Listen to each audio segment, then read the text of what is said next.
Wow, Bridgerton, the number one show with 83 million streams on Netflix that has everyone talking about its diverse casting, incredible shooting locations, and lots of steamy scenes. Hello, everybody. Welcome to Alternative Angst. We will talk about music and movies and TV shows and all things in between. Today, we are diving into Netflix's Bridgerton and how its score is well integrated in this YouTube age of Bardcore. If you don't know what Bardcore is, don't you worry. I'll tell you all about it in a few. But before we get started, please click the like button and subscribe to the channel. I'll be uploading every Thursday, and it would mean the world to me if you followed my stuff and got in the comment section and told me what you would like to see in the future. All right, let's get right into it. So far, I've only watched a few episodes of this show, and until now, the first episode is still the most interesting one for me. For a while, you think you're about to watch yet another Jane Austen type of show, and before you know it, the violin strings lure you in, and you realize the quartet is actually playing Ariana Grande's Thank You Next. It's quite magical, and it's pretty well executed. The whole musical juxtaposition isn't anything new in film. We have seen this technique applied in other movies before, but it's risky business.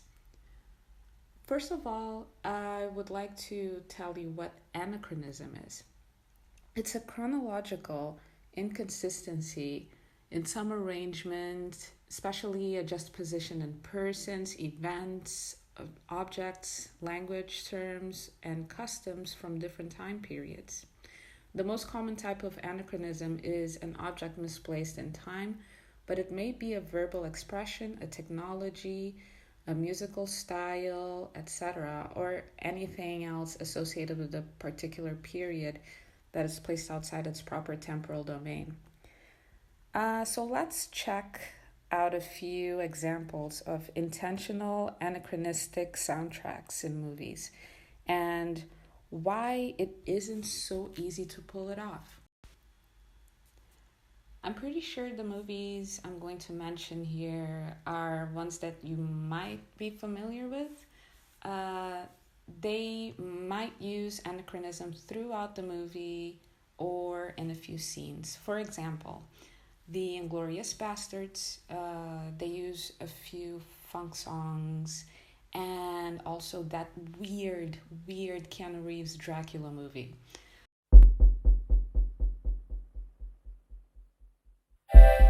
Come into these arms again. But today I'll specifically highlight a few that stand out to me when discussing Bridgerton. The first one is the 2001 Knight's Tale, starring Heath Ledger, who in my heart will always be my Joker, R.I.P. The movie, which was a medieval adventure comedy, has a soundtrack that consists of classic rock songs. You have AC/DC, Queen, David Bowie's Golden Years, etc. And while the movie was passable, as stated in a Rotten Tomatoes review, A Knight's Tale becomes a predictable, if spirited, Rocky on horseback. Its soundtrack definitely allowed it to stand out as a cool, fun, and a marketable film for a younger audience. I mean, I still remember how cool it was that scene where they were singing "We Will Rock You." I don't know, back then it was super cool for me.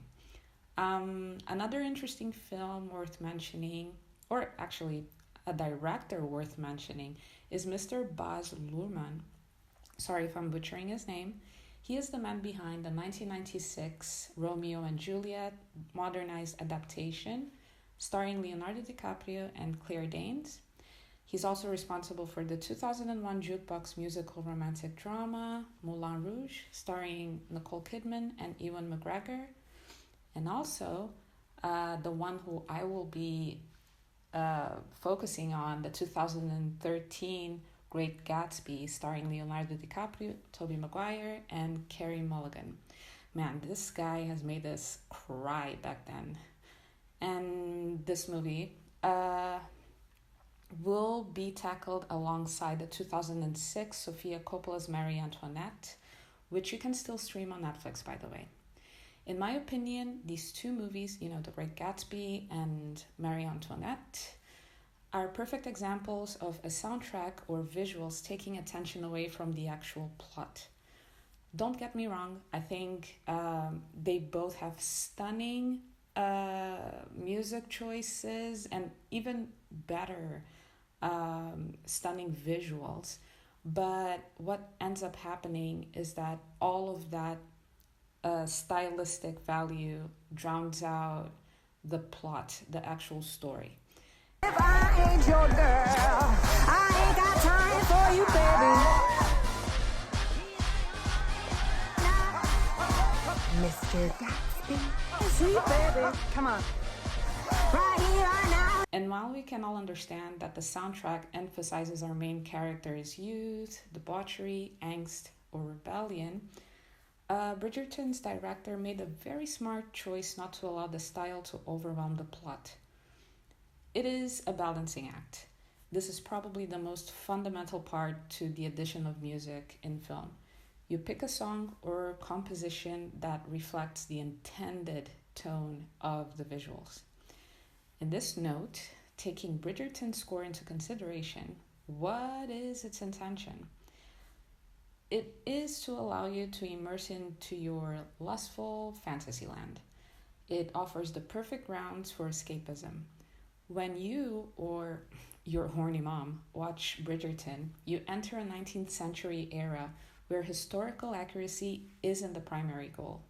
As Sofia Coppola argued for her Marie Antoinette adaptation, I didn't want the film to be a history lesson, I wanted it to be more impressionist. In the case of Bridgerton, the audience is provided with enough ambiguity to immerse in this romantic sexcapade without having to think of shitty things like slavery or a misogynistic screenplay. When we look at the fantastic choice and effectiveness of classical covers of pop songs in Bridgerton, we stumble upon the topic of musical aesthetics. Music aesthetics is a philosophy that considers the source, type, development, intention, performance, perception, and significance of a musical composition.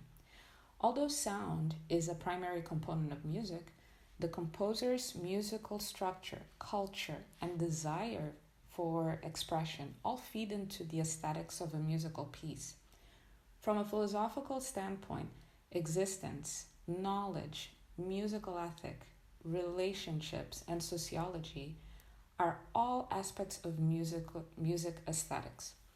The aesthetics of classical music differs from the aesthetics of popular music. And while classical music emphasizes listening to music, popular music is felt in the body.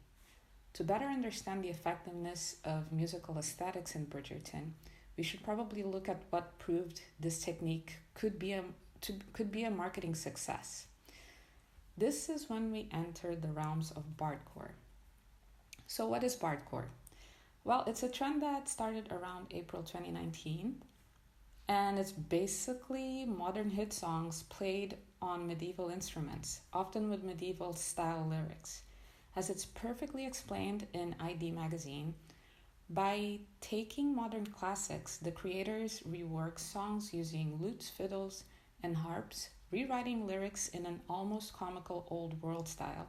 Suddenly, you're transported to a royal banquet, listening to a medieval Radiohead perform Creep, and the concept of time becomes even more warped than it already feels right now. Bardcore is a product of memes, generation. So this 16-year-old German student called Modern Music of the Dark Ages believes that the key to a successful medieval cover is finding a song that is recognizable enough to intrigue when listening to it remixed through the lens of time. The decisive factor in choosing a song is its popularity. And I mean, this formula really worked. It went viral everywhere. And I will link down below a few pages that I think are super cool. Now that we understand the impact of Bardcore in our digital era, it doesn't come as a surprise that Bridgerton's soundtrack is a success. When it comes to popular music, in addition to listening, an audience dances and moves to the music, and most importantly, it internalizes the lyrics, resulting in an emotional experience generated by language and rhythm. Remember the Ariana Grande moment?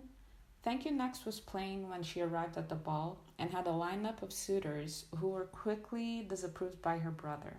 The choice of song was supporting the plot through its lyrics. Very fitting. Or the infamous episode 6 with the sizzling montage. What were Taylor Swift's lyrics again? They were very fitting, right? The classical rendition of the songs are in perfect alignment with the visuals, with Tay-Tay's lyrics, and the overall plot. Now you must be saying, but how is it a marketing success if my mom doesn't even listen to Taylor Swift? I know, which is why we should just cut the crap and acknowledge that your underage sister is probably streaming this show as well. While this show is for a mature audience, it has now over 86 million streams.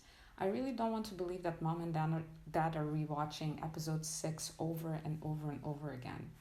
As it's described by Bridgerton star Roger Jean Page on Deadline magazine, it's a mix of Jane Austen meets Gossip Girl with 35 Shades of Grey. Whoever is familiar with Shonda Rhimes' TV series, you know How to Get Away with Murder, Scandal, Grey's Anatomy.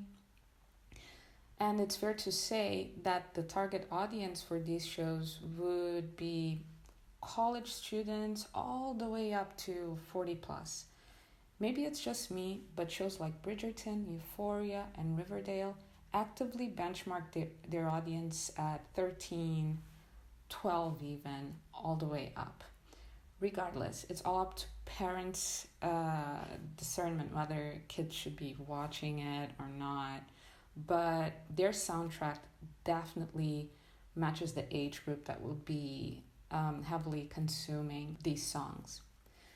But, well, just to conclude this video, Bridgerton's soundtrack is really smart, effectively engaging, creative, and a well fit for projecting a gentle aura of the time period or location rather than making a statement out of it. Julianne Robinson managed to avoid making a few mistakes, such as straight up adding the original trendy pop songs that would potentially not age well. And so I come to you, my love, my heart above my head. Though I see the danger there, if there's a chance for me. Or also avoided baiting the audience with yet another Ed Sheeran appearance. All the winds and the steps and the carving, he rode to a woman's side. For she was a secret treasure, she was his shame and his bliss. And a chain and a keep are nothing compared to a woman's kiss. For hands of gold are always cold, but a woman's hands are warm. For hands of gold are always cold, but a woman's hands are...